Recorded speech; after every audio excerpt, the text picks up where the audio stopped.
যদি আপনার বাসায় 2টি ডিম থাকে তাহলে এটি বানিয়ে খান। এটি বানানো খুবই সহজ। শুরুতেই আপনার দরকার হবে মাঝারি সাইজের একটি পাত্র। এক্ষেত্রে আপনারা অবশ্যই কাচের পাত্র ব্যবহার করবেন। কেন কাচের পাত্রের কথা বললাম তা ভিডিও শেষে পাত্রের ভেতরে একে একে মাঝারি সাইজের 3 থেকে 4টি ডিম ভেঙে নেবেন। আপনারা চাইলে এক্ষেত্রে ডিমের পরিমাণ বাড়িয়ে কিংবা কমিয়ে ব্যবহার করতে পারেন। এবার দুধ ডিম ফেটিয়ে রাখা পাত্রের ভেতরে ঢেলে দেবেন। তারপর চামচের সাহায্যে ডিম ও দুধ ভালোভাবে মিশিয়ে নেবেন। এবারে অন্য একটি কাঁচের পাত্রে ঢেলে পাত্রের চুলা অন করে তার উপর প্যান বসিয়ে নেবেন। তারপর এতে দিয়ে দেবেন বেশ খানিকটা পরিমাণ পানি। তারপর ঢাকনা লাগিয়ে দেবেন যাতে করে পানি খুব দ্রুত ফুটতে শুরু করলে এবারে পাত্র সহ মিশ্রণটিকে এইভাবে করে পাত্রের ভেতরে বসিয়ে দেবেন। এই ক্ষেত্রে একটু সতর্ক থাকবেন, কেননা পাত্রটি বসাতে গিয়ে আপনার হাত গরম পানিতে পুড়ে যেতে পারে। তারপর ঢাকনা লাগিয়ে দেবেন।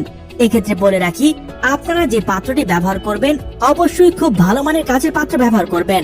যদি আপনাদের বাড়িতে ভালো মানের কাচের পাত্র না থাকে তবে সেক্ষেত্রে আপনারা স্টিলের তৈরি পাত্র ব্যবহার করতে পারেন। তারপর এটিকে 8 থেকে 10 মিনিটের জন্য রেখে দেবেন। মাঝে একবার তুলে দেখবেন সবকিছু ঠিকঠাক আছে কিনা। সবকিছু ঠিকঠাক থাকলে আবারও ঢাকনা লাগিয়ে 10 মিনিট হওয়া পর্যন্ত অপেক্ষা করবেন।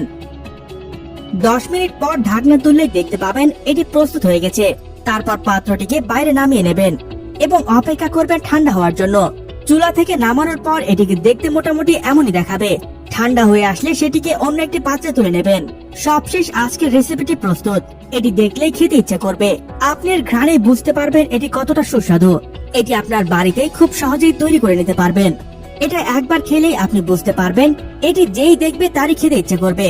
আপনি এটি বানিয়ে যাকে যাকে খাওয়াবেন সবাই আপনার ফ্যান হয়ে যাবে। এটি খাওয়ার পর থেকে আপনার আর কখনো ফাস্টফুড খেতে ইচ্ছে করবে না।